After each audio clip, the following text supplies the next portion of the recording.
Your point, Admiral, about, you have sovereignty where you can assert it. What does that look like in the Arctic? And help us understand the gap between, I take it you don't think we can now. What does it look like? And same question to you, Ms. Connolly, or to any of the members of the panel. Kind of depends on where you sit. I've had a lot of conversations with my counterparts, especially the Chief of Naval Operations when I was the Commandant. From a U.S. security standpoint and Navy missions, subsurface capability and capacity meets their mission set from where they sit.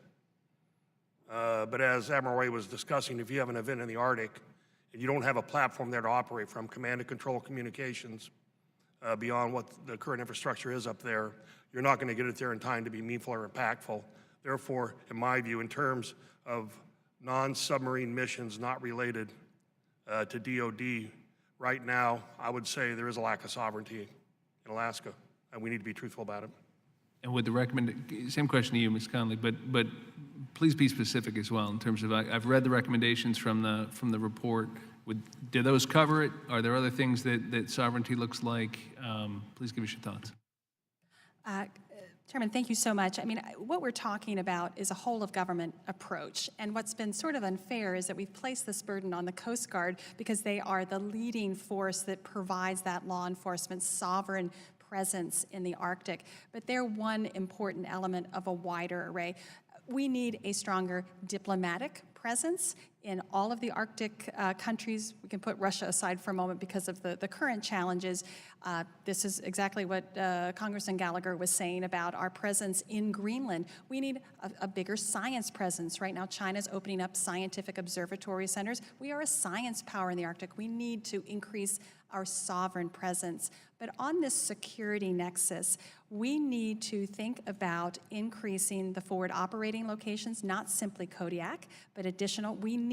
What's concerning me about Admiral Ray's testimony is that so many of the assets he was talking about, I don't believe were really going to be destined for the Arctic. They are available, but they won't be there on a persistent presence beyond just the seasonal. Right now, we practice in the summer season. We have to have a persistent, permanent presence. This will take the Navy. Quite frankly, the Navy's strategy, to me, was quite disappointing. It did not talk about ice-strengthened surface vessels. We got banged around in Trident Juncture in good weather. We need a surface fleet capable of persistent presence. We need the helicopters. We need the communications. It is a plan, and we have to exercise that plan. So it's a whole of government strategy. Appreciate that. Would you say a word on, and again, to any of the panel, but on the Deepwater port issue, help me understand the challenges and the needs and related to what we just talked about. If I can just offer, we have to get out of the mode of studying and doing. We study things in lieu of action. Like where are you going with this? We have to, and this is joining with the private sector, but we have to make the decision to do it. And I don't know how Congress can move that forward, but we are going to be 10 more years studying the matter, and we have to start doing it. And that's where this whole of government Arctic sovereignty initiative, where there's incentive by the government to then help the private sector join in that cooperation. Then I'll be quiet, I'm sorry. No, you're here to testify, so go ahead and testify. Yes, sir. I see Mr. Graves is in the room, so maybe I'll comment on how the Army Corps of Engineers scopes projects.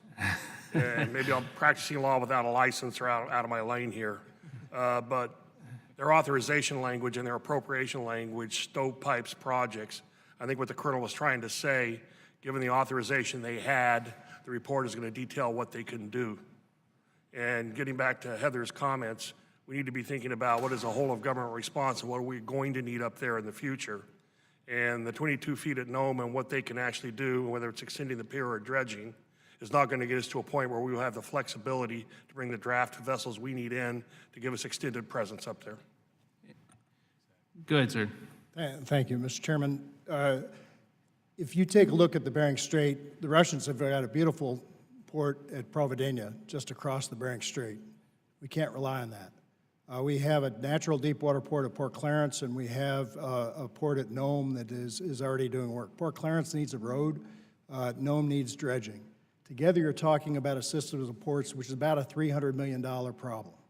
And if we can find $300 million, we'll do it. Now, one of the reasons why I talk about a system to generate revenue is if you go to Cold Bay, Alaska, a wide-body jet probably lands there once a year.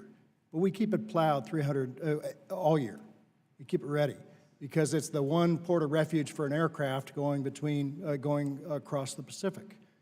We need to understand that if we can create a revenue source from this new Arctic traffic, we're going to be able to have the money to come and pay for some of this infrastructure.